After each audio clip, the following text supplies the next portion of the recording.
जय अम्बे माँ भक्तों। आज मैं आप लोगों को नवरात्रि व्रत कथा सुनाने जा रही हूँ।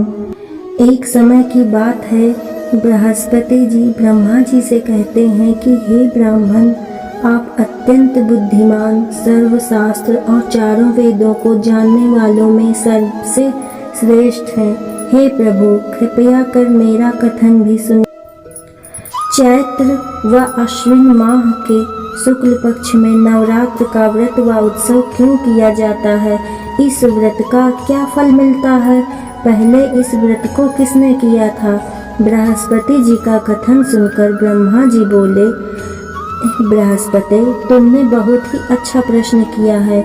जो मनुष्य मनोरथ पूर्ण करने वाली दुर्गा, महादेवी, सूर्य और नारायण का ध्यान करते हैं, वे मनुष्य धन्य हैं। नवरात्र का यह पर्व संपूर्ण कामनाओं को पूरा करने वाला है।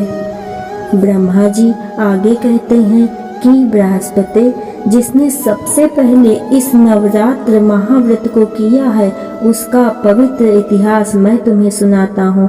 तुम इसे ध्यान पूर्वक सुनो। ब्रह्मा जी कहते हैं, एक नगर था जिसका नाम पीठक था। उसमें अनाथ नाम का ब्राह्मण निवास करता था। वह भगवती दुर्गा का अत्यंत भक्त था। संपूर्ण सद्गुणों से युक्त एक कन्या ने उसके यहाँ जन्म लिया। मानो ब्रह्मा की सबसे पहली रचना हो वह। उसका नाम सुमति रखा गया। सुमति अपनी सहेलियों के साथ ऐसी बड़ी होने लगी जैसे शुक्ल पक्ष में चंद्रमा की कलाएं बढ़ रही हों। सुमति के पिता नियम से प्रतिदिन दुर्गा की पूजा तथा हवन किया करते थे और उस समय सुमति भी वहां उपस्थित रहती थी। एक दिन सुमति अपनी सहेलियों के साथ खेलने में मग्न हो गई और भगवती के पूजन में शामिल नहीं हुई। उसके पिता को सुमति पर बहुत क्रोध आया और क्रोध में आकर कहने लगे कि हे दुष्ट पुत्री, आज तुम भगवती के पूजन में शामिल नहीं हुई हो, इसलिए मैं तुम्हारा विवाह किसी कुष्ठी व दरिद्र मनुष्य से कर दूंगा। पिता की बातों से पुत्री को कष्ट पहुंचा और कहने लगी कि हे पिता, मैं आपकी पुत्री हूँ और आपके अधीन हूँ, इसलिए आप मेरा विवाह जिस किसी के साथ कराना चाहें करा सकते हैं, क्योंकि होना तो वही है जो मेरे भाग्य में लिखा है। मुझे तो भाग्य पर पूर्ण विश्वास है। सुमति कहती है कि मनुष्य कितने मनोरथों को पूरा करना चाहता है, लेकिन होता तो वही है जो भाग्य विधाता भाग्य में लिख कर देते हैं। जो जैसा कर्म करता है उसको फल भी उन कर्मों के अनुसार ही मिलते हैं। मनुष्य के हाथ में केवल कर्म करना लिखा है और उसका फल देना भगवान के हाथ में होता है। अपनी कन्या के मुख से ये निर्भयपूर्ण बातें सुनकर ब्राह्मण का क्रोध बढ़ जाता है और अपनी पुत्री का विवाह एक कुष्ठ रोगी से कर देता है और कहता है कि अब जाओ अपने कर्म का फल भोगो। मैं भी देखता हूँ कि तुम भाग्य के भरोसे रहकर कैसे जीवन यापन करती हो। पिता के वचनों को सुन सुमति मनन करने लगी कि मेरा दुर्भाग्य कि मुझे ऐसा पति मिला, और अपने दुखों पर विचार करती हुई सुमति वन की ओर चल पड़ी। उस भयानक वन में कुसा पर रात बिताई गरीब सुमति की हालत देखकर देवी भगवती उसके पूर्व के पुण्यों को देखते हुए उसके सामने प्रकट होती हैं और कहती हैं, हे दीन ब्राह्मणी, मैं तुम पर प्रसन्न हूँ। तुम जो चाहो वर मांग सकती हो, मैं तुम्हें सब दूंगी। भगवती दुर्गा के वचन सुनकर सुमति कहने लगी, आप कौन हैं जो मुझ पर प्रसन्न हैं? अपनी दीन दृष्टि से आप मुझे कृतार्थ करें। ब्राह्मणी की बात सुनकर देवी कहने लगी कि मैं आदि शक्ति हूँ, मैं ही ब्रह्मा, विद्या और सरस्वती हूँ। प्रसन्न होने पर मैं प्राणियों का दुख दूर कर उन्हें सुख प्रदान करती हूँ। मैं तुझसे तेरे पूर्व पुण्यों के कारण प्रसन्न हूँ। देवी कहती हैं कि तुम पूर्व जन्म में निषाद की पत्नी थी और अत्यधिक पतिव्रता थी। एक दिन तेरे पति निषाद ने चोरी की और इस चोरी में निषाद के साथ सिपाहियों ने तुम्हें भी पकड़ लिया। तुम दोनों को जेल में बंद कर दिया और भोजन भी नहीं दिया। उन दिनों तुमने ना कुछ खाया ना ही कुछ पिया। इस प्रकार 9 दिन तक नवरात्र का व्रत हो गया। भगवती बोली कि हे देवी, उन 9 दिनों के व्रत के प्रभाव से मैं प्रसन्न हूँ और तुम्हें मनवांछित वस्तु दे रही हूँ। तुम जो चाहे मांग सकती हो।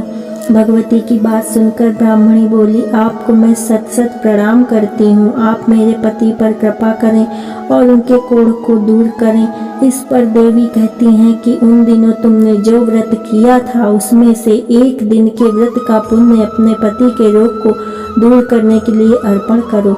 मेरे प्रभाव से तेरा पति सोने के शरीर वाला हो जाएगा। ब्राह्मणी बोली। ब्रह्मा जी बोले, इस प्रकार देवी का वचन सुन वह ब्राह्मणी बहुत खुश हुई और पति को निरोगी देखने की इच्छा से ठीक है ऐसे बोली। उसके पति का शरीर भगवती देवी की कृपा से ठीक होकर सोने की कांति सा हो गया, मानो उसकी कांति के समक्ष चंद्रमा की कांति भी फीकी पड़ गई हो। पति की मनोहर देह को देखकर ब्राह्मणी देवी को अति पराक्रम वाली समझकर स्तुति करने लगी कि हे दुर्गे, आप दुखों को दूर करने वाली, तीनों लोकों के कष्ट हरने वाली, दुखों का निवारण करने वाली, रोगी को निरोगी करने वाली, प्रसन्न होने पर मनवांछित फल देने वाली और दुष्ट मनुष्यों का नाश करने वाली हो। तुम ही सारे जगत की माता व पिता हो। हे अम्बे माँ, मेरे पिता ने क्रोध में मेरा विवाह एक कुष्ठी के साथ करके घर से निकाल दिया है। पिता की निकाली हुई बेटी को आपने सहारा दिया है। ब्राह्मणी कहती हैं कि हे देवी, दुखों के इस सागर से आपने मुझे बाहर निकाला है। हे देवी, मैं आपको बारंबार प्रणाम करती हूँ। ब्रह्मा जी बोले, हे बृहस्पति, उस सुमति ने मन से देवी की बहुत स्तुति की और उसकी की हुई स्तुति से देवी को बहुत संतोष हुआ। देवी ने ब्राह्मणी से कहा कि तुम्हारे घर एक अति बुद्धिमान, धनवान, कीर्तिवान और जितेंद्रिय पुत्र पैदा होगा जिसका नाम उदालक होगा। देवी ब्राह्मणी से कहने लगी, हे ब्राह्मणी, तेरी कोई और इच्छा हो तो वह मांग सकती हो। ब्राह्मणी कहती है कि हे माँ, आप अगर मुझसे प्रसन्न हैं तो आप मुझे नवरात्र व्रत करने की विधि सविस्तार बताइए।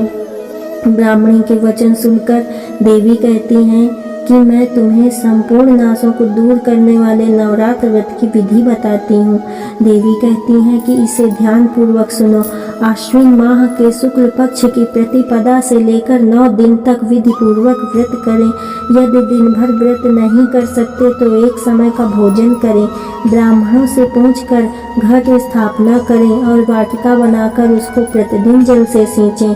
महाकाली, महालक्ष्मी और महासरस्वती की मूर्तियां बनाकर उनकी नित्य प्रतिविधि विधान से पूजा अर्चना करें।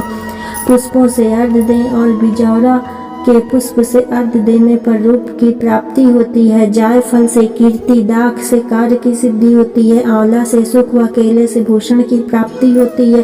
फलों से अर्घ देकर विधि से हवन करें। खांड, घी, गेहूँ, शहद, जौ, तिल, नारियल, बिंब, दाख व कदम्ब आदि सामग्री से हवन संपन्न करें।